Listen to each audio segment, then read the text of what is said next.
अश्वत्थामा का नाम तो आपने सुना ही होगा। वो महाभारत काल के योद्धा हैं।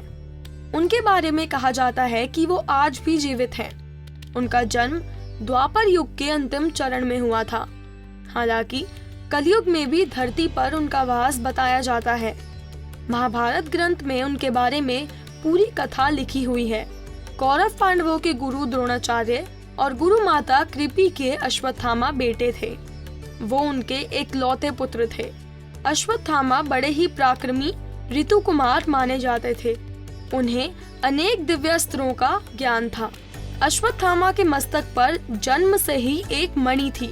कहते हैं कि उस मणि के कारण अश्वत्थामा देव, दानव, दैत्य, अस्त्र शस्त्र या नाग आदि किसी से भी भयभीत नहीं होते थे। उन्होंने महाभारत युद्ध में कौरवों की ओर से युद्ध में भाग लिया था। युद्ध के अंत में कौरव पक्ष से अश्वत्थामा समेत केवल 3 महारथी बचे थे। आखिरी दिन रात्रि के छल पूर्वक पांडव शिविर में घुसकर द्रौपदी के सोते हुए 5 पुत्रों की हत्या कर देते हैं। साथ ही पांडवों की बची सेना को भी मार डालते हैं। जिसके बाद अश्वत्थामा गंगा तट पर स्थित एक महर्षि वेदव्यास के आश्रम में चले जाते हैं। सुबह होने पर पांडवों को हत्याकांड के बारे में पता चलता है तो अश्वत्थामा को दंडित करने के लिए उसे ढूंढने लगते हैं।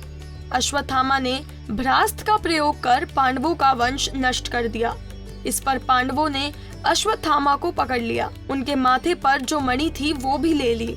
तब अश्वत्थामा के माथे पर घाव हो गया और उनका ये घाव कभी भी नहीं भरा।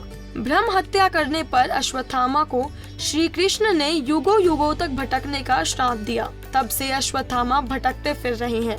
वो किसी को दिखाई नहीं देते। लोग कहते हैं कि शिवरात्रि के अवसर पर दीर्घेश्वर नाथ मंदिर में वो आते हैं और वहाँ पर उनके घावों की दुर्गंध भी आती है। खैर, ये जानकारी आपको कैसी लगी हमें कमेंट सेक्शन में जरूर बताएं और ऐसी ही तमाम जानकारियों के लिए हमारे चैनल को सब्सक्राइब जरूर करें।